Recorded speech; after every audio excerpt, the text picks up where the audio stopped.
program will begin shortly. Launch sequence.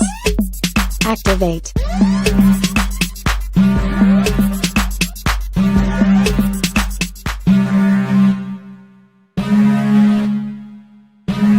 Warning, the following content is not politically correct. Viewer discretion is advised.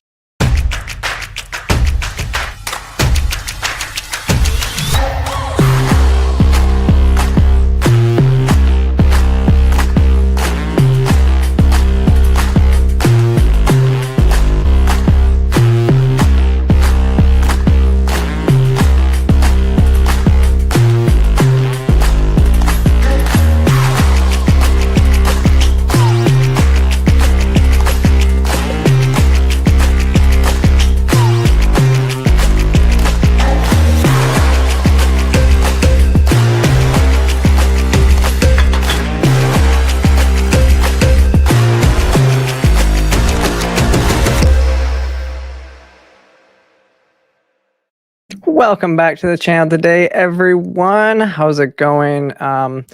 Hope you enjoyed the new intro. What did you think of the new intro? Let me know. I've been working on that the last few weeks, so glad to finally show it to y'all. It's been kind of in the works, like I said. Obviously was off last week. Needed definitely a good break. Some time just to relax a little bit, but we are back with the show. Got some good things coming up. Got the a lot has happened. That's what it's really hard when you do a weekly show and you go away for like a week, and so there's so much to catch up on in the last 2 weeks, especially when today's Inauguration Day. So happy Inauguration Day. And a lot has happened since the last time we were here. A lot has happened in the last 24 hours. So we're here. We're going to talk a little bit about the inauguration, but let's talk about some of the other stuff that we've seen happening. Now, I like to start the show off usually with stuff that we've talked about in the past. Some of the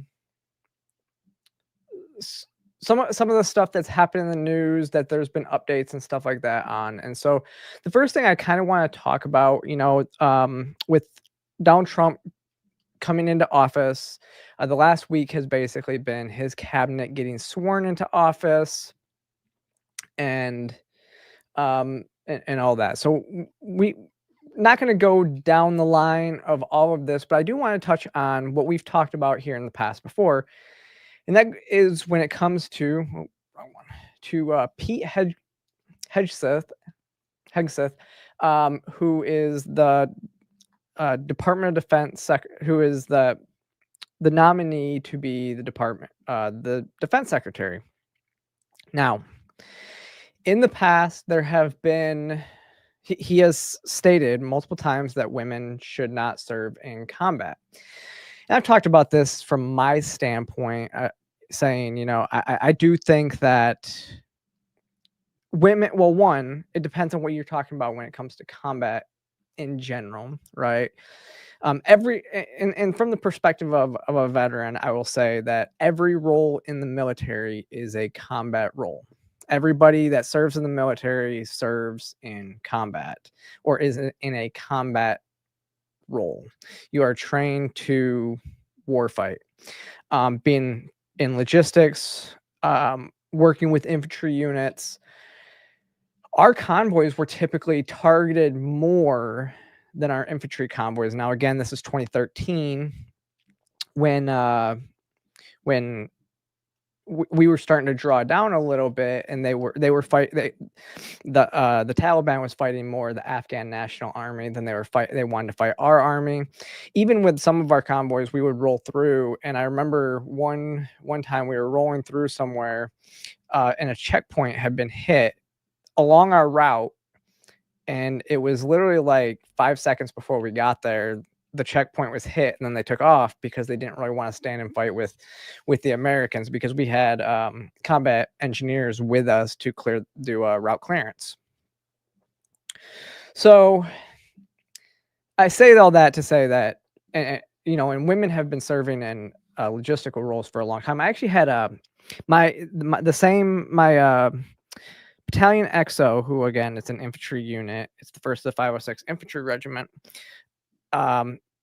My battalion XO, who's a major, second in command of the unit of the battalion, he once told me, he said he was the one that told me straight up on most of their deployments that they had to Afghanistan and Iraq, logistic convoys generally get hit more than infantry, just because it's a soft target, and also a key way to win a war is cutting off the supply. It's how we won World War II. We cut off the supply to the beaches. That's why the airborne division is so powerful, is because they jump behind the lines and then cut off the supply lines to the people that need to be resupplied in the front while there's an invasion coming in. It's how D-Day worked. It's why D-Day worked. But with that said, I've always said, I've even, I'll talk about this a little bit in a second, but I served with two of the first 3 Ranger graduates. One of them I served with on 3rd Brigade 82nd staff with. I was a S4, so a supply officer on the brigade staff. One of the assistant OICs over at in that section, and they were in. She was in the S3, which is the operations staff, and she had just graduated Ranger School, and she was waiting to take, or she had just graduated from the maneuvers captain's career course, was taking command, and then the other one actually did take command almost immediately upon arriving, taking command of an infantry company. So I've seen these girls in action, or these women in action, and they are impressive. They were, I have no doubt that they were able to meet the standards. And I've always said women should be able to serve in whatever unit they want. But I've also been a long advocate for job-based PT tests, not sex-based PT tests like the Army always had, which is a little bit, which they moved to since I got out, and they were testing the ACFT since I got out. But that's here and there. So going through all that, Pete had said he didn't believe women should serve in combat. When speaking with Joni Ernst, Senator Joni Ernst, he clarified and basically held my same point. Senator, first of all, thank you for your service, as we discussed extensively as well. It's my privilege. And my answer is yes, exactly the way that you caveated it. Yes, women will have access to ground combat roles, given the standards remain high, and we'll have a review to ensure the standards have not been eroded in any one of these cases. That'll be part of one of the first things we do at the Pentagon, is reviewing that in a gender neutral way, the standards, ensuring readiness and meritocracy is front and center. But absolutely, it would be the privilege of a lifetime to, if confirmed, to be the Secretary of Defense for all men and women in uniform who fight so heroic. They have so many other options. They decide to put their right hand up for our country, and it would be an honor to have a chance to lead them. Thank you. And just very. So, like I said, that's a great answer, and I fully agree with that answer. And this is, and I would say that the women serving in those infantry units typically feel the same way. So this is kind of how I described it. So this this article from the Modern War Institute at West Point is written by Kristen Geist. That's how you pronounce it. So Kristen, I won't say that she was a friend of mine. I don't really know her that well, but we are former colleagues, and she took command of an infantry unit while I was on brigade staff in the 82nd. So she wrote this in 2021. Now, remember, I got out in 2017. So this was long after she had already taken command. And it's talking about the ACFT, the new Army Combat Fitness Test. And in 2021, the Army Combat Fitness Test was a gender neutral test. It was set to have different standards for the job that you were in. And she says, with equal opportunity comes equal responsibility. Lowering fitness standards to accommodate women will hurt the Army and women. And this is, again, one of the first Ranger graduates to go through, one of the first women to graduate from Ranger school. I will also note that I do know, I've met through my activism and what I'm doing now, I have met also the third of the first 3 Ranger graduates. So I do know all 3 of them personally. I wouldn't say that I've been in contact with any of them in more recent years. They're not like my close friends, but I would say that we've all served together, and we served, and we know each other, and just great people and great warriors. And I've seen them PT. Okay. I've seen them, and they are headstrong. They honestly, they're not good. They easily pass the minimum male standards by a lot. I wouldn't doubt it if they were beating if they weren't passing with 100%. I mean, Shay Havers, is one of the other ones. She was on staff. I mean, she was faster than me at a lot of stuff. It's like she could run faster than me, and she could definitely, and she probably out road marched me too. So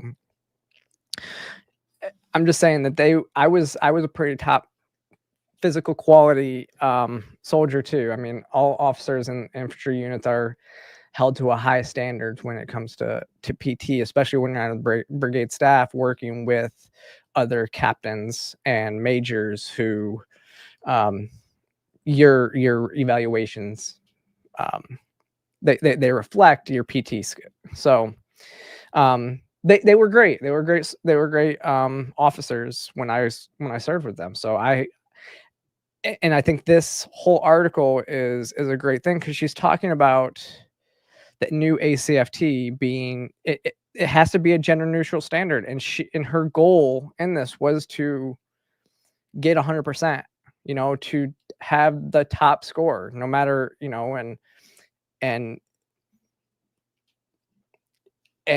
she's right.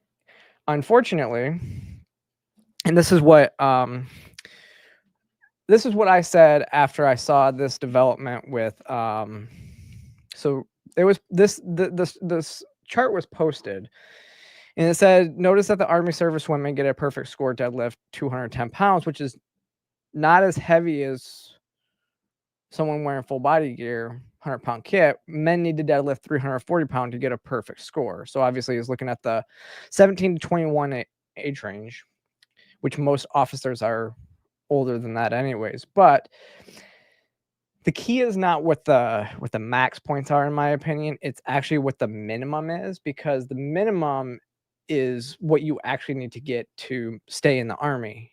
Officers are different, because officers, again, get highly judged. I mean, you get highly judged on there, but if you're just, wanting to basically do your job, and you can maintain a minimum standard. Those people are generally looked down upon in the military, but you can maintain a minimum standard. I say that to show that when you're looking at deadlifts, 120 pounds is the female minimum, and 140 pounds is the male minimum. So 20-pound difference for your minimum deadlift. Okay. And there is no difference between infantry officers or anybody else. This is the scale, as they've designated it. When I learned about this, I'll tell you. And actually, in terms of combat readiness, the SDC, it's the sprint, drag, and carry competition. Now, it may not be a ton of weight, but that's more focused on what's going to actually happen in a combat situation. You're not generally going to, you're generally going to be pulling somebody out of the fight, dragging them along the ground, or usually having a buddy to carry them to where a medic can come and get to them and take care of them, just getting them out of the danger zone, right? What I didn't know, and this is something I said when I got out, the ACFT was in its development, and it was billed as a gender-neutral job-based test. And as you saw, that's what it was. That's what it was when it was fully implemented in 2021, when Kristen's article had come out. But until this week, I had just found out that it was in 2022. It was changed for equity. They completely ignored like what Kristen had said, and they set it up for equity and made it so that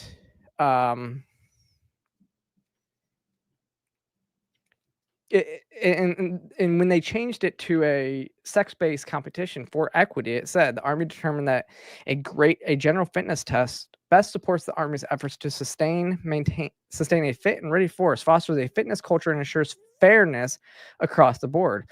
A general fitness test and age and gender performance norm scale accurately assess individual physical fitness, age, and gender neutral standards failed to account for physiological differences between people of varied ages and genders. So they're basically acknowledging that men and women are different. Men and women have different skills and fitness levels, and men are generally stronger. It's funny the Army goes in this direction, goes woke in a lot of their stuff, but they're acknowledging that there's a difference between men and women. But the only thing that they're leaving out is the military should not have a difference in PT standard, because your job is a physical job. So that's an issue for me. I said this is definitely something that the next Secretary of Defense needs to look at, and it should be reversed across the board. So I think that's something that does need to be looked at. It needs to be reversed on. And as Pete said, he is going to go in and see where these things have changed, where the standards have been lowered, and reverse that course. And I fully am in support of him as the Secretary of Defense. Now, the next thing I want to talk about, I've been kind of avoiding this situation because it's become, clear that I've talked about Sarah McBride on this channel before, and it just seems like a back and forth that's just going to be never ending. And honestly, I'm already tired. But here's the thing. Now, the Democrats have put Sarah McBride as their deputy whip in the deputy whip in the House. So that's like the second highest position that you can hold in the House. When Sarah's not been there, like, how does a freshman congressperson get listed as the second position? And it's literally to irritate conservatives, to provoke conservatives into arguing about trans stuff instead of the stuff that really needs to get done.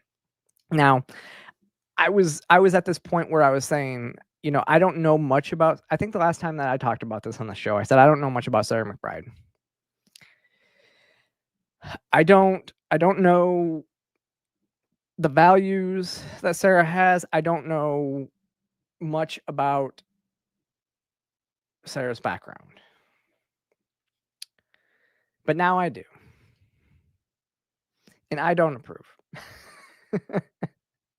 One, I don't approve on them putting Sarah as this pedestal and basically provoking more attention, more and more just attention. And it's just going to be this continuous back and forth on trans issues, which just gets to be annoying and absurd. And it's not even what in the top like 1% of my concern right now, especially at the federal level. There's not a whole lot that's going to be going on that Sarah McBride's going to be even involved in. But let's talk about this. So the problem is Sarah McBride is a full-on trans rights activist. So a TRA, leftist TRA that pushes gender ideology and is now the second in command of the Democrat Party. It's like, will they ever learn? Like, they lost on this issue. Will they ever learn?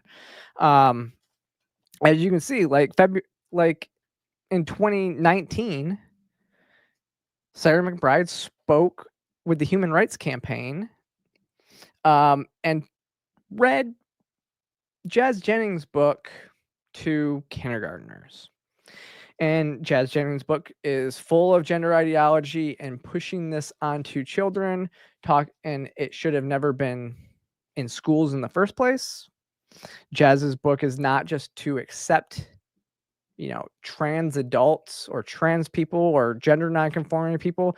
It's to tell kids that they may be born in the wrong body. This book is a Trojan horse to get in and teach kids. Not even just Trojan horse. It's like right out in the open. It's like to teach kids that they may be born in the wrong body. It's like one of the books that is right there to say you may be born in the wrong body. And as we know, no child is born in the wrong body. No person is born in the wrong body. Some of us just have gender dysphoria that persists into adulthood, and we take steps to change it. But no child should have this being told to them, that they are wrong in the body that they're in. So I just, and then there's, as part of the state legislature, Senator McBride also was one of the sponsors or co-sponsors of the transgender trafficking bill, which allows the state to harbor children from parents who don't agree with providing to transition, to medicalize, to sterilize their children. So, yeah, I'm not a fan. I'm not a fan of Sarah McBride, and I'm kind of just I'm done with hearing about Sarah in general. But if the Democrats are going to, put Sarah, Representative McBride up on this pedestal, then it's fair game. It's fair game. I think now we are in it. We are in it's fair game. Like, if Representative McBride had just gone in there and did the job that they were put in there to do, then it would be a little bit different story. The reason I said I credit it, I was willing to hold off judgment until I learned more, was because when Nancy Mace had proposed her bill, the bathroom bill for federal buildings across the country, or at least when she had proposed the House rules that said when they proposed the House rules to use the restroom and locker rooms of your sex, Senator McBride says, I wasn't even planning on opposing this. I was like, okay, well, that's actually a pretty good statement. Let's see where this goes. I'll give you the benefit of the doubt. But now we're starting to see more and more come out. And then, like I said, they put Sarah up on this pedestal, and now they're just kind of asking for it. Yeah. When this groomer endorses you, that's not a good thing. That's not a good thing. You guys all know who Jeffrey Marsh is. Jeffrey's one of those people that I have pulled back from talking about it on the show because it's too easy and I don't want to give them the platform. I don't want to Streisand affect Jeffrey. Just not gonna do it. Like, but the person that says I am your family now to kids says, hey, parents, give your phone to your kids. Don't listen to this. The creepy Jeffrey Marsh. That's when I see this, that's when you've really lost. You've really lost. Full-blown trans activist, now in one of the highest positions of power, speaking at the HRC, and we all know about the HRC. So that's where I'm at with that. So that's my update on my opinion of Representative McBride. So now, wake up this morning. I'm not feeling like P. Diddy. Definitely not saying that one. But because I'm free and I'm not a human trafficker, and I'm not, you know.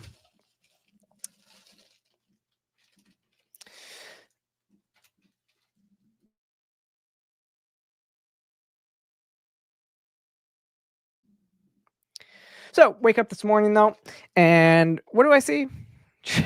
Joe Biden has preemptively pardoned Anthony Fauci, Mark Milley, Liz Cheney, and others.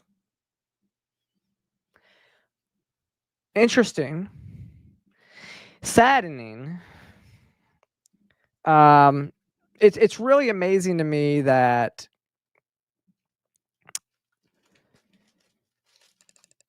in the pardoning statement,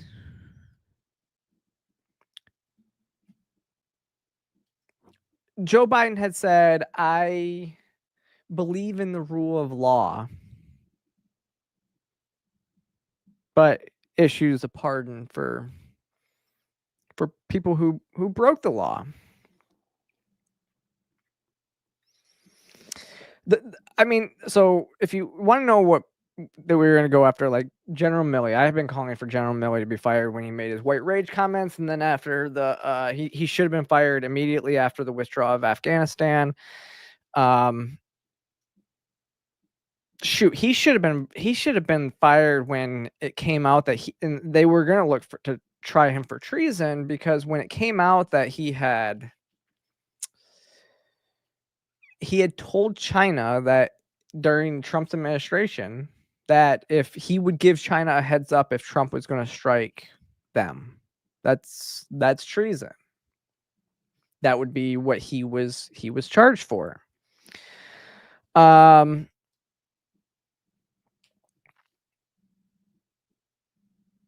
He also, all the people that lied or withheld information during the January 6th committee, trying to trying to charge Trump with inciting an insurrection, and all that stuff. They were also pardoned. So the people that weaponized the government are now pardoned for lying. Anthony Fauci, Rand Paul had submitted Anthony Fauci to be charged with perjury 3 times. 3 times he submitted Anthony Fauci to the Department of Justice, and nothing was done. So because nothing was done, and now we know why. He's protected. It's so funny because Joe Biden confirmed that there's a 2-tier justice system. They would go after Trump on the drop of a hat. Anybody in Trump's family. Rand Paul made this joke in the cover-up series, which you can watch on the Blaze, that Free the People is doing with the Blaze.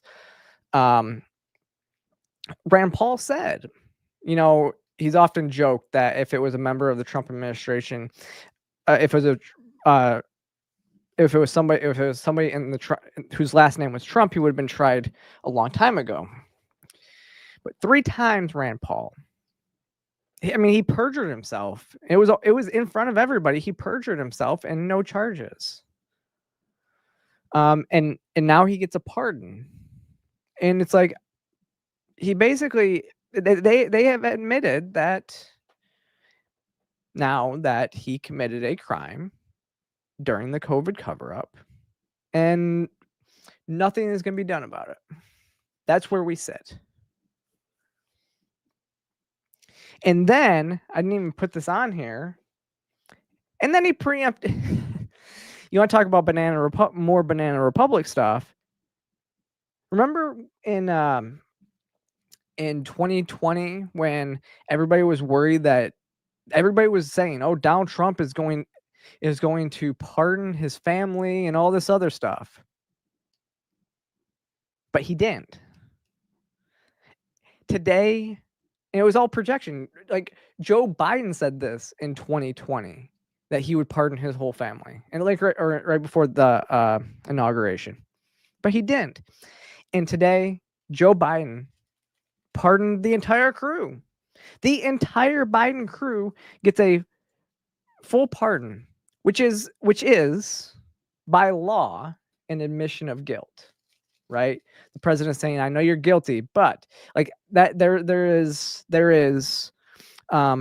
case law to show that is an admission of guilt.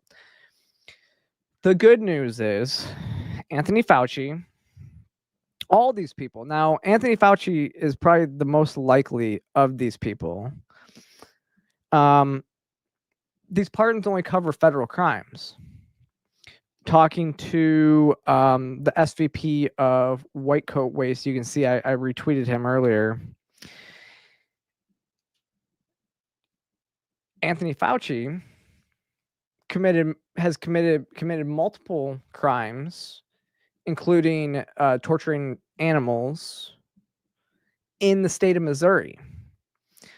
I do believe that the state of Missouri should go after Anthony Fauci for animal abuses in the state, for violating their state law.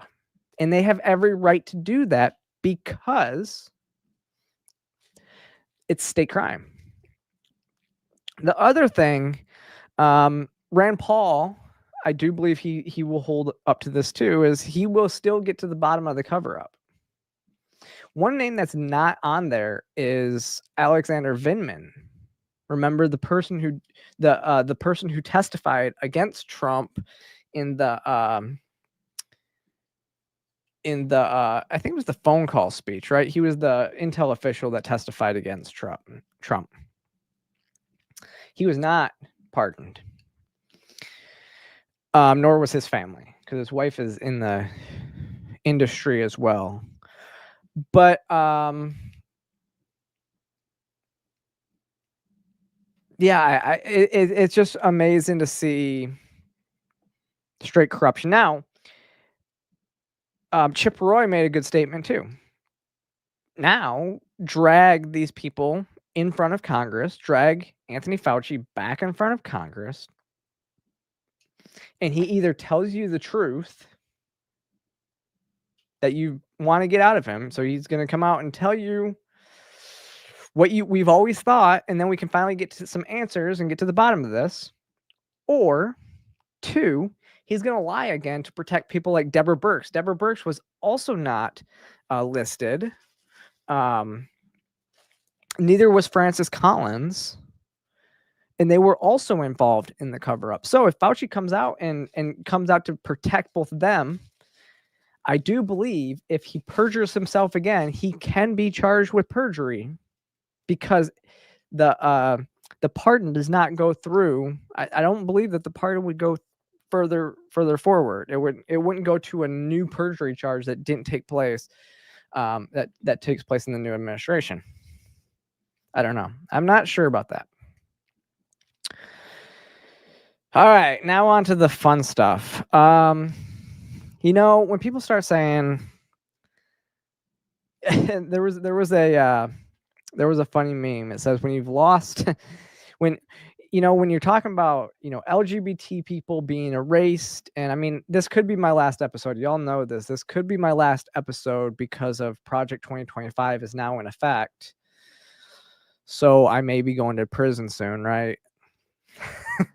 No, I'm joking, but when talking about like, oh, the LGBT, Trump hates LGBT is what they're always saying, right? Well, when you get like the gay men's anthem, the five gay, the village people to come out and sing the YMCA at your victory rally, the gay anthem, I'm pretty sure it's safe to say that you don't hate gay people. This is great though.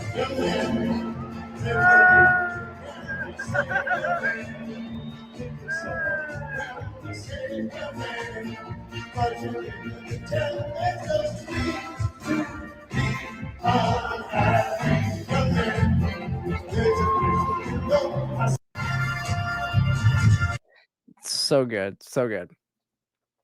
But now let's talk about some of these executive orders. Now, I was just watching Trump's speech before coming on the air tonight. So he was starting to sign some executive orders. He said he was going to go back to the Oval Office and really just start signing executive orders. But yesterday, the Free Press released some of the more the ones that we've been kind of waiting to see what they are. And what they are when it comes to trans and gender ideology and stuff like that. Now, interesting. We'll go through these. Let's see. Definitely subscribe to the Free Press. Free Press is great. If you don't already. So here's what the order the order sets out. Let's see. The executive order establishes government-wide biological reality of two sexes and clearly defines male and female. So let's see. It says all radical gender ideology guidance, communication, and policies forms are removed from government agencies. Agencies will cease to pretend that men can be women and women can be men when enforcing laws that protect against sex discrimination. Seems Title IX, pretty much the one that they're talking about right there, right? Pretty easy enough. The gender ideology guidance, that's just removing DEI from all federal agencies. Again, seems good. Woman means an adult human female. Obviously, that's what it means. So it's sad that we even have to put that into law, but we need, there are definitions in the world. The executive order directs that government identifications like passports and personal records will reflect biological reality and not self-assessed gender identity. We'll see how this works. Because we'll see how this one works, because before all this happened, the Biden administration allowed people to put even an X on their passport, right? Now, states handled their ID cards. So like driver's licenses and stuff like that are all state run, and each state has their own their own preferences, I guess, or their own statutes when it comes to changing the stuff. But passports actually have been the easiest thing to change, which I always thought was kind of weird that but doesn't, I mean, it obviously makes sense when that's what it's the Biden administration, that's what they did, but it's the easiest thing to change for anybody, because it was simply self-ID, and you could actually, like I said, put an X on your passport to signify, non-binary. So we'll see, because one thing about a passport, especially when you have taken hormones, had all the surgeries, fully transitioned, I would say. Obviously, you're not changing sex, but for all intensive purposes, visually, whatever,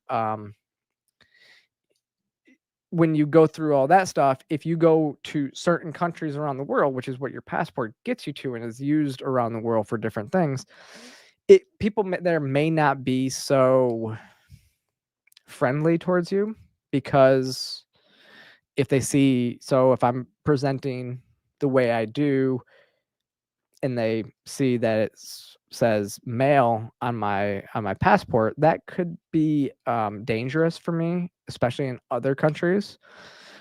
Even in Europe, where they're having a lot of issues.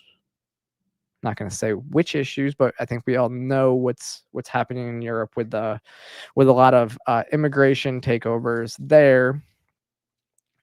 So that with ideologies that are not very friendly to women or LGBT people. So I'm not saying I'm a woman. That's not what I meant to say there.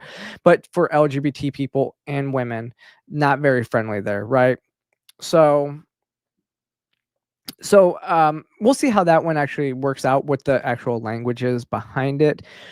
It could just simply be what's on your birth certificate. Or, I don't know. I don't know what it's going to be. We'll see what that one is. But at the end of the day, it's a document. And as somebody once told me too, if you're traveling to some of those countries, why would you put yourself in danger by traveling to a country where you're not really safe if you have a certain, marker on your passport, which actually, yeah, that makes a lot of sense. So, it is what it is. The executive order ends the practice of housing men in women's prisons and taxpayer-funded transition for male prisoners. Now, again, I have long been a staunch supporter of third spaces in all government-funded buildings, including prisons. I believe that there should be an LGBT ward. So get the trans women and get the gay men at least, like, give them like their own wards. And I always caveat this though too. It could even be in one prison around the country. I don't know, like where all the people would go. However, this is my caveat. If your crime is sexual assault, murder, or anything like is a violent crime like this, and it would normally put you in a maximum security prison where an LGBT ward would be a minimum security prison, I would say if you've done a heinous crime, then I'm not really too concerned where you're going. I don't want you in even the LGBT ward of the prison. So, you can go in the men's prison. Like, you are a vile person. I'm definitely not supporting you going in the women's, but I really don't want you in the LGBT ward either. You should, yeah. I really don't care what happens. Next, the executive order ends the forced recitation of preferred pronouns that protects Americans' First Amendment and statutory rights.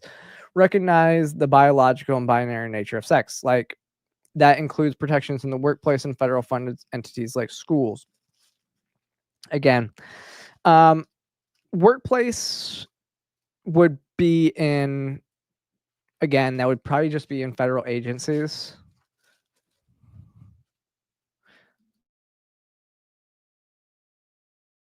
It would probably just be in federal agencies where, so federal funded entities like schools. So if a school is federally funded and is under control of this, then that makes sense. Again, this one shouldn't even need to be said. One, you can't compel other people's speech. And when you are working in a government job, then you have a First Amendment right. So this one, again, shouldn't even need to be said.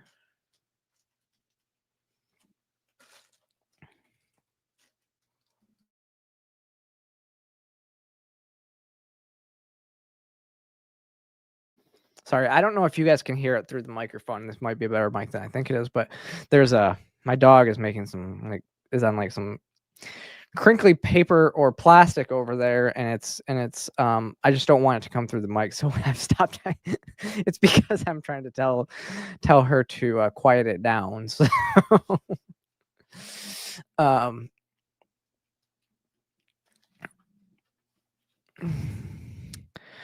so we'll see what happens with this, but none of this is like out of the ordinary. I guess this is stuff that it's kind of sad that it needs to be even said. It's the stuff that I've talked about quite a bit on the show. I'm fully supportive of all these things that they're saying. I mean, there's nothing in here that dictates anything other than what you can do in the federal government, and this is fully within the scope of the president. And I think that and these are the right things to do.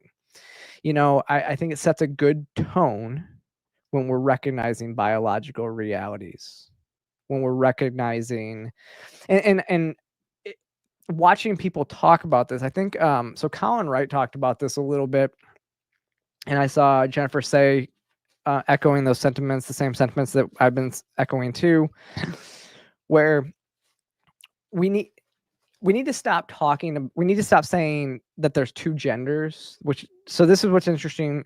Like Trump has said multiple times in speeches, he said, I will make sure that there's only two genders, only male and female. But gender, that's obviously that's what sex is. So we need to start talking and just using the term sex. And if you ever notice the way that I speak about this stuff, I very clearly use sex-based terms, not gender-based terms. I don't typically use woman, because when you use like terms like woman, which is an adult human female, when you use woman and man instead of male and female, that's these are communication traps that by using gendered terms, the activists and the people on the left, they are able to trap you. So if you're in a debate with somebody who is talking and you're like, there's only two genders, and they'll say blah blah blah, they'll try to make it, and you'll say male or female, or you'll say woman, you'll say women's sports, right? And they'll say, well, trans women are women, which is obviously not true, but and then what ends up happening is you end up going in this cycle to where you're arguing about language and you're not arguing about substance. And it's generally what the left wants to do, is argue about language used, because their arguments generally lack substance and are indefensible. Like their positions are generally indefensible. So they would rather argue about the language used. That is how they win debates, is because they are able to get you to start arguing about words, that rather than like the words used, rather than the substance of the issue. So I would like to just go and just talk about, sex terms, sex-based terms, use male, female when talking about these things. That seems, I mean, it's the easiest way to talk about it in the world we live in. Like in the modern discourse, that is the way that we should be talking about that. All right, but so that was, like I said, that was a good news. I mean, we're gonna be getting, within the next like 24 or 48 hours, we're gonna start getting a slew, because there's supposedly like record number of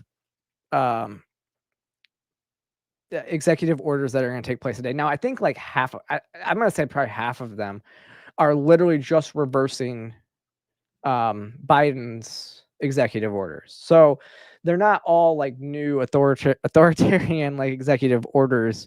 I'm not a huge fan of ruling by executive orders, but like these ones make sense. Reversing a lot of the Biden ones make sense. Then when you start issuing like new ones, see, this is the thing, is you start playing kick the can back and forth. So like when a Democrat takes power again, they just reverse Trump's orders, and it's just back and forth and back and forth and back and forth. And then we just get like, it's like we're never living in a stable environment, which is why we need It's actually why we need government to pass laws rather than executive orders. So we'll see, and I'm going to be critical where I see fit. Obviously, you guys have watched me for a long enough time. I'm not like, this was the first election that I voted for Trump, so we'll see. I'm going to be very highly critical when I don't agree. Like this move, actually. So we're going to move away from that though. So over the weekend, there was this huge, like, this has been going back and forth, back and forth, back and forth, back and forth. It's been really interesting. So yesterday there was a breaking news story that Vivek Ramaswamy is going to be stepping away from Dodge, and according to the reports, it's due to friction with Elon Musk's staff. Apparently, I don't know about that. It's just sources close, but hey, it's interesting. So, but one of the huge reasons, I mean, Vivek is a big part of why. But the thing is there's also been the rumors that I thought he should have put himself in a better position to take JD Vance's Senate seat. I think he would have done it. He would be a better asset to the Senate than he would be here. Now, the other stuff that's being talked about is he is probably going to be running for governor of Ohio, which would be a good thing. If you don't know, Governor DeWine in Ohio, actually, first off, Ohio doesn't exist, so it's kind of sad that he wants to be the governor of a place that's not real. Kind of delusional if you think about it. No, I'm just kidding. But no, so Governor DeWine vetoed their bill that would have protected children from cross-sex hormones and surgeries from medicalization for trans stuff. So this is one of the Republican governors that has vetoed one of these pieces of legislation. So take that as you will. I think Vivek would do well. I also think this is also why DeWine put one of his people in, as this is going to put him, one of his people, as his Senate seat. But we'll see. So I think that's one of the reasons why Vivek wants to run. Now, there's been this thing. It's like, I am not believing like a lot of the reports that are coming out, because it was interesting. As soon as this article dropped, Donald Trump said this on stage at his rally last night. Landed it. Nobody's been able to do that but him, and he's a great guy, and we have him and Vivek and some great people working on a thing called costs, and he's got the credibility to do it too. We're going to do things that are really amazing. Landed it. So so right after that article comes out, Donald Trump goes on stage and confirms that Vivek's part of Doge, and those rumors are basically false. So it would, like I said, I have been since the whole, like, since the transition period, we learned, like, don't take anything as truth until it comes out of the president's mouth, until Donald Trump says it. Because there was a lot of stuff swirling around all over the place that was all wrong.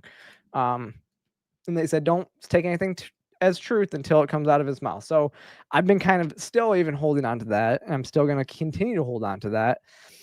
And then this morning, wake up and there's this picture of Vivek and Elon, at with a new dawn. Vivek's the one that posted it. This was 9 hours ago. So it's like they're together, they're in step, they're doing this, right? However, I say all that to now share that it does look like, in fact, Vivek Ramaswamy is not going to be working on the team, but it doesn't look like he's just stepping away completely. It seems like he will be helping where he can. So he's responding to a post that says, Vivek Ramaswamy played a critical role in helping us create Doge. He intends to run for elected office, which requires him to remain outside of Doge based on the structure that we announced today. Let me see. Who is this? Who is saying that? Oh. And the transition spokesperson says Vivek played a critical role in helping us create Doge. He intends to run for elected office soon, which requires him to remain outside of Doge based on the structure that we announced today. We thank him immensely for his contributions over the last 2 months and expect him to play a vital role in making America great again. So Trump's not firing him, but it does look like this was because he's looking at elected office and he's not able to hold the position. Like there's, Trump fired him, all this stuff. No, he's looking at running for office and whatnot. So Vivek confirmed this and says, it was my honor to help support the creation of Doge. I'm confident that Elon and team will succeed in streamlining the government. I'll have more to say very soon about my plans in Ohio. Most importantly, we are all in to help President Trump make America great again. So we'll see. I think Vivek was a huge selling point for Doge. I don't know if Elon alone is the right person. Now, if you have people like Thomas Massie who have vowed to help contribute, you have Ron Paul who is on board. I think it can still be great, a great initiative. It's kind of but Vivek was one of the more libertarian people, whereas Elon is somebody who does receive government subsidies for SpaceX. So you just got to watch a little bit more closely in that. But I do think that the initiative is still going to go off. And I think that all the people that Trump has placed around, not just even in the Doge committee, and all the people that have been helping, like I said, Rand Paul, Thomas Massie, Ron Paul, and then Trump's cabinet are all kind of in with making the Doge stuff happen. I think it's going to be it'll still be a net positive. I think Vivek was just one, piece of the pie with that. So yeah, that's news on that. If you missed it this weekend, this is actually kind of a crazy one. So TikTok shut down on Saturday night because of the ban that Joe Biden signed into law. TikTok is now, I just can't wait to see how many like Gen Z move over into Trump's camp because Joe Biden signed this into law. Yes, Trump was against it before he was for it. I think it was Barron Trump who was like, hey, Dad, you might not want to cancel TikTok. I think we can win I think we can gain a lot of the youth vote if we actually embrace TikTok and say we don't want to ban it anymore. That's what he did. He started a TikTok account. And then TikTok went dark on Saturday night. Said we are fortunate that President Trump has indicated that he will work with us on a solution to reinstate TikTok once he takes office. So TikTok setting the stage to give Trump all the credit. And when it came back online on Tuesday, this was what people saw. Thanks for your patience. As a result of President Trump's efforts, TikTok is back in the US. I'm cool with this, but listen, TikTok has to pull back the reins, allow more free speech. Like Matt Kibbe's account was removed from TikTok for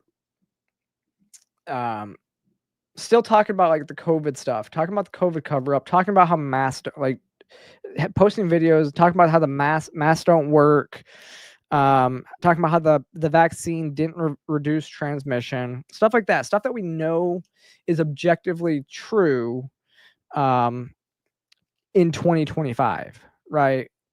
It was stuff that we got canceled for back then, but objectively we know to be true today.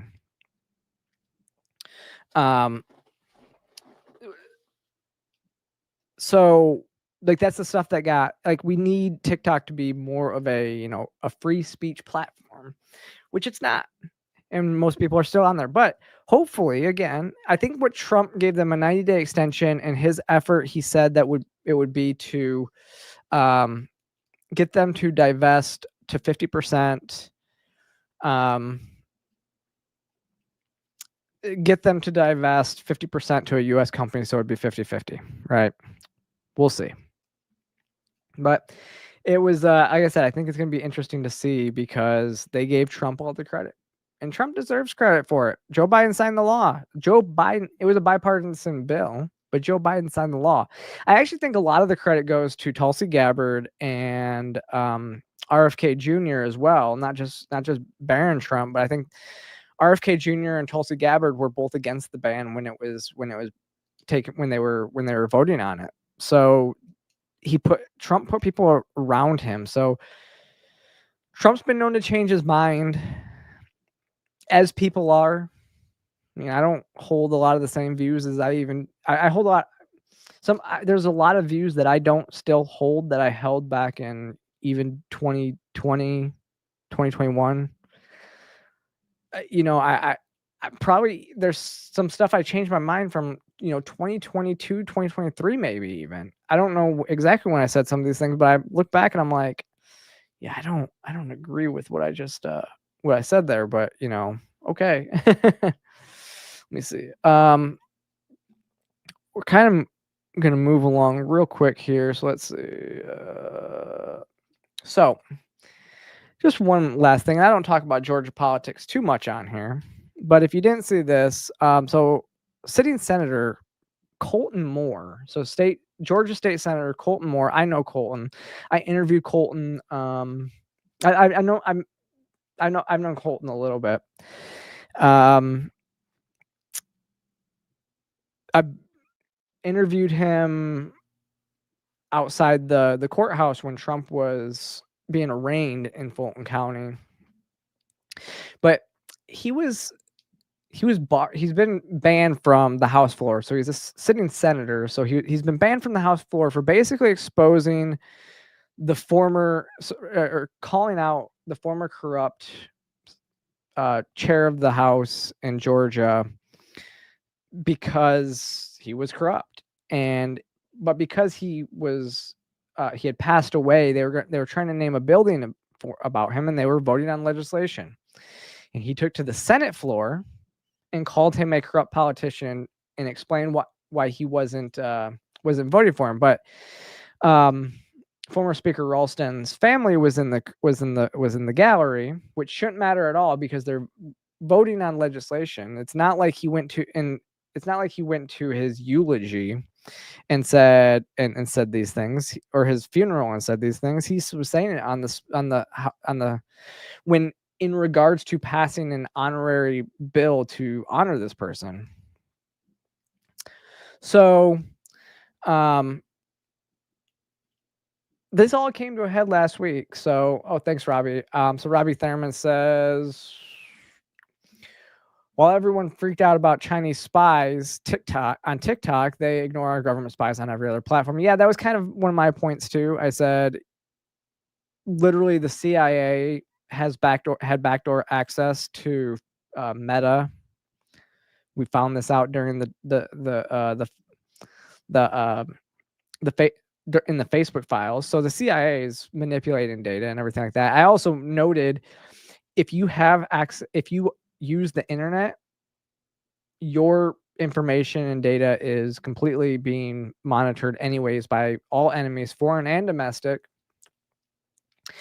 And because even if they don't have backdoor access to like mine your data, which most of your information is public data anyways, all they have to do is use like AI software to monitor your activity or analyze your activity. So like that's literally how I can say one thing on this show, and then like your phones will be like giving you ads for it tomorrow, right?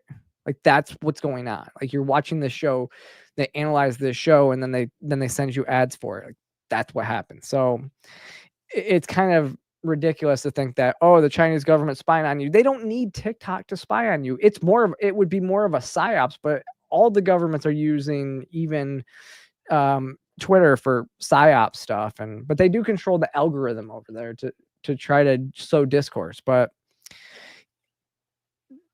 and they do prop up a lot of leftist ideals over there. But again, it's shouldn't be banned, and it sets a terrible precedent to give the president sole authority to determine what apps are a threat to national security. And that's what the law actually does. Yeah. Well, thank you, Tara. Tara Makes Pretty says, I just want you to thank you for coming on today and breaking down all this and having a unique take on it all. Well, I appreciate it. I always try to shoot it straight here and tell you what I think. Give a take that's I try to be as unbiased as possible. I obviously I have my biases, but we talk about those too. We talk about when they are my biases. But going back to Colton, so if you didn't see this though, this was crazy. So Governor Kemp was giving a speech to a joint session last week. So the first day of session, and it baffles me. I said, can somebody explain how a sitting senator is barred from the floor when the governor is giving the State of the State address to the joint session? Seems like the House rules wouldn't apply or shouldn't apply, at least when there's a joint session. Senator Moore is a sitting senator, and his constituents send him there to fulfill his job. That they literally stopped him because of his they literally said, your First Amendments be damned. Your free speech rights be damned. We are not going to allow you to do your job as a sitting senator and attend the governor's State of the State. So here's what, and then he was assaulted, and I actually know his attorney too, but I haven't talked to her about this. But here's what he said. Here's what happened.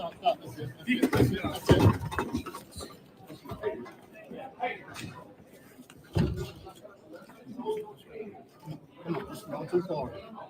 It has gone too far. I have an obligation to be in that room. I represent 200,000 people in Northwest Georgia who duly elected me to be here today. Colton's right. He has a right to do his job, to represent his constituents. So thankfully, Governor Kemp didn't say anything about this, which is shameful. Thankfully, Lieutenant Governor Burt Jones said this will never happen again, and he took Senator Moore's side on this. So thankfully, some sanity prevailed here. If I could have everybody's attention, I've got a couple special guests here. So yeah, two little friends, my little boy, national news and local news, reminded me of a conversation I had last night about the situation that happened here at the Capitol yesterday during the joint assembly we had. I got home and the unfortunate activities that went on yesterday were making news, national news and local news.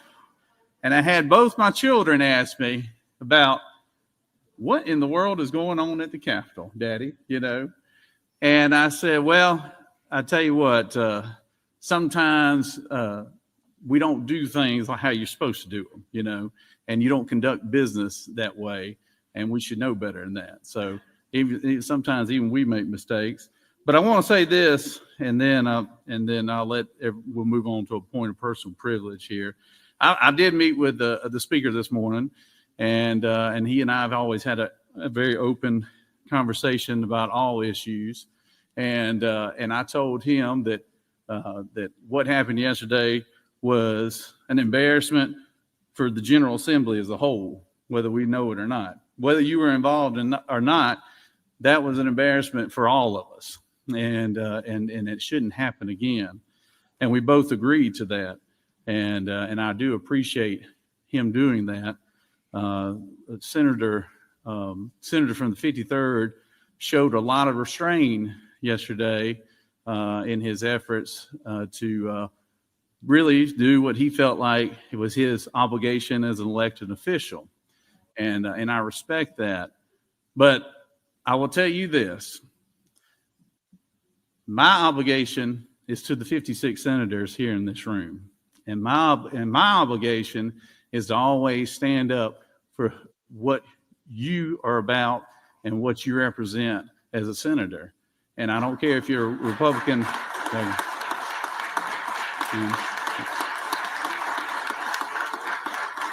Thank you.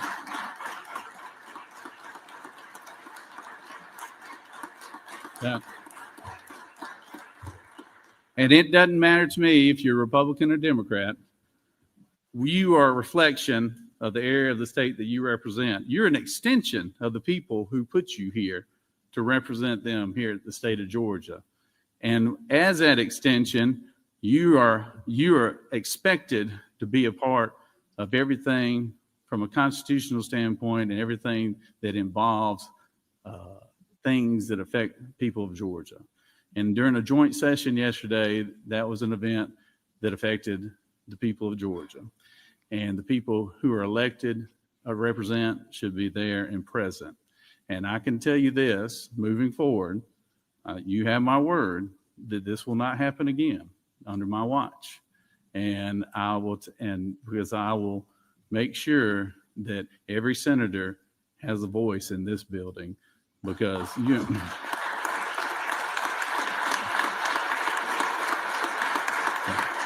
Thank you.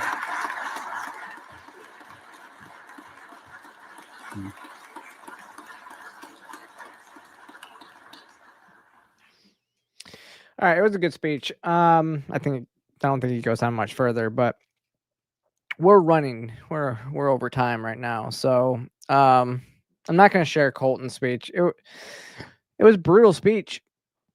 The speech from March 2024 that got him banned, but can't disagree with it. If somebody is corrupt, they shouldn't have a building named after him. And he was just listing out the things that he did as a corrupt politician. So I didn't know him. I didn't know Speaker Ralston personally, so I can't speak to that. But I can't disagree with Senator Moore on it. But it was national news, so I figured I'd talk about it on the show. And you guys, like I said, other than when we're passing bills and I'm getting, some of the wins that I get, trying to get wins down at the Capitol, I don't talk about Georgia politics too much. But yeah, other news, we're just going to quick shoot through this. So Donald Trump, another promise made, another promise looks like it's going to be kept.